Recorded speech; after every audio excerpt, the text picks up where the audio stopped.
Top quality और consistent performance के लिए सिर्फ सिल्वर पंप्स। टॉप क्वालिटी और कंसिस्टेंट परफॉर्मेंस के लिए सिर्फ सिल्वर पंप्स, नाम याद रखना।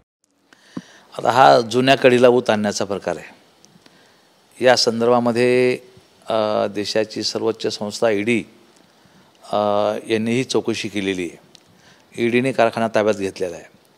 अजून कोणती चौकशी करणार आहेत? आणि मला असं वाटतं की ठीक आहे, त्यांचं म्हणणं आहे ना की रस्ता कुठून तरी जाईलच ना, या जागेतून जाईल किंवा त्या जागेतून जाईल। ठीक आहे, मी तुम्हाला लेखी देतो की माझ्या कारखान्यातून रस्ता टाकू नका, जिथून टाकायचं तिथून टाका। तुम्हाला रस्ता इथून नको आहे ना, मी बिलकुल तुमच्या बोलण्याप्रमाणे तिथं उद्या जेव्हा तुम्ही म्हणताल त्या दिवशी मी तिथं लेखी देईल आणि हा कारखाना माझ्या जागेतून जाऊ नये अशा प्रकारचा त्यांना निश्चितपणे सपोर्ट मी करेल। त्यांनी कॅन्सल करून आणावा। आणि मला असं वाटतं की माझ्या नावाने तो कारखाना एवढा जमिनी 70 कोटी काय म्हणतात मला काही कळत नाही, परंतु या कारखान्यामध्ये फक्त 7% मी पार्टनर आहे।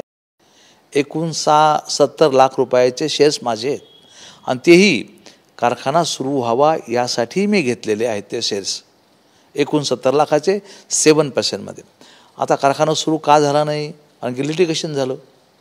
एवढं लिटिगेशन झालं की बँका कुठं कर्ज द्यायला तयार नाहीत। ज्या दिवशी लिटिगेशन संपेल त्या दिवशी बँका कर्ज द्यायला तयार होतील आणि पुन्हा शेतकऱ्यांच्या सेवेमध्ये हा कारखाना सुरू राहील। मला असं वाटतं की अशा पद्धतीनं बदनाम करणं हे चुकीचं आहे आणि माझ्यावर अन्याय करणारे या ठिकाणी आहे।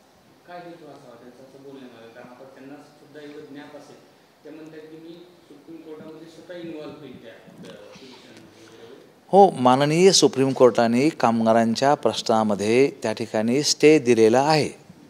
ज्यावेळेस आता शेवटी कारखाना मी पहिला घेतला का? नाही। पहिला घेणारे कोण आहेत? तापडिया। दुसरे घेणारे कोण आहेत? अर्जुन शुगर। त्यामध्ये मी 7%चा पार्टनर। मला असं वाटतं की मी सेकंड पर्चेसर त्यामध्ये आहे आणि त्यामध्ये मी काय नाकारतो थोडीच आहे। 7%मध्ये फार झालं का? एकूण 70 लाख रुपये। मला असं वाटतं की हे सुतावून स्वर्गात जाण्यासारखं आहे। काही नाही, ईडीने चौकशी त्यामध्ये केलेली आहे।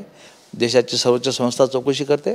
ठीक आहे, यांना कारखान्यातून रस्ता नको आहे ना, माझी आज तयारी आहे तिथून पत्र त्यांना द्यायची, त्यांनी कॅन्सल करू आणा। अर्थात आता तुम्ही बघताय की आता मी एवढ्या झपाट्याने कामाला लागलेलो आहे। सर्व विषयावर मी बोलतोय, काम करतोय। कदाचित माझे हितशत्रू आणि मी पण काही गोष्टी लवकरात लवकर उघड करील। माझ्याकडे काही गोष्टी आहेत त्या मी दाखवेल, मग बघू काय होतं ते। असं मला असं वाटतं की त्यांचा वापर केला जातो। कदाचित त्यांना माहीत असेल नसेल माहीत नाही मला। मी पण माझी बाजू त्यांनी माझी ऐकून घेतली पाहिजे।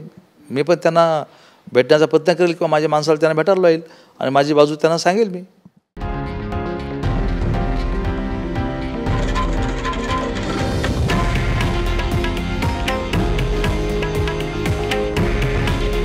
हे आहे देशातील नंबर 1 न्यूज नेटवर्क आणि आपण पाहत आहात TV9 मराठी। काळजी तुमची, हित महाराष्ट्राचं।